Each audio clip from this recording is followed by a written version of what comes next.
Once again, thank you for returning to the channel. Purchasing a property with a blighted house on it may present a cost-effective opportunity. The presence of a faltering structure typically drives down the price tag.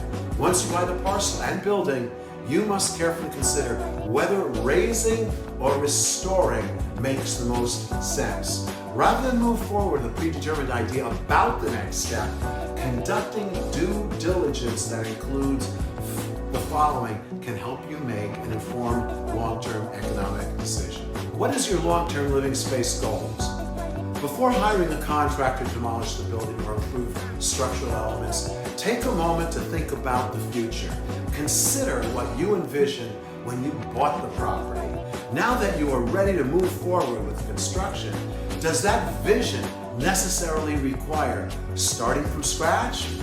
Ask yourself the following question. Existing structural elements be enhanced to meet building codes?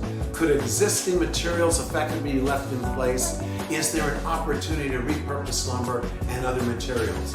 If your goal does not require a complete rebuild using modern materials, combining use of old and new elements could make more sense. Home design using vintage materials blended with today's innovative products often are attractive to potential buyers. Can existing structural supports make standards? There are multiple ways of looking at keeping structural elements, such as beams and foundations. However, the primary consideration involves safety. Older homes often include thick posts and beams that are far superior to today's commonly used materials. That means they are more likely to provide enhanced structural safety.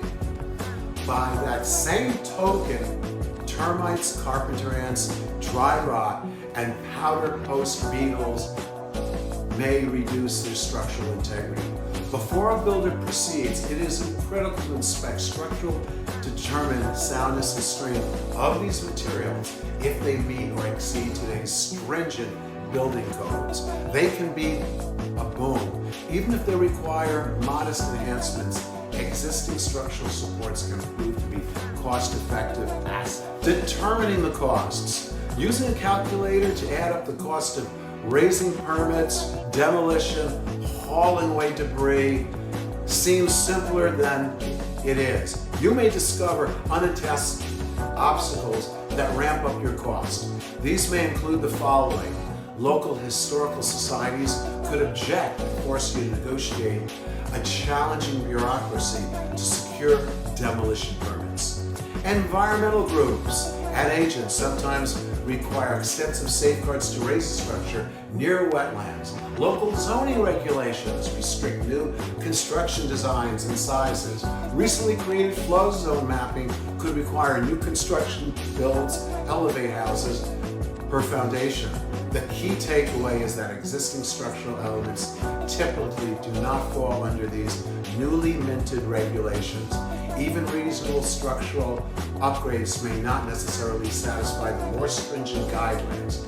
New construction always current building codes, materials, and zoning laws. Arriving at an accurate rebuild estimate requires substantial due diligence. When deciding whether to upgrade structural elements or removal or demolishing a structural, consider working with an experienced construction professional. Identifying the hidden costs can help you make the informed decision to satisfy your long-term goals and safeguard your investment. Thank you. Please share, like, and comment. And any questions on any of those issues, please contact me directly and I'll address them as soon as they come in. Talk to you soon.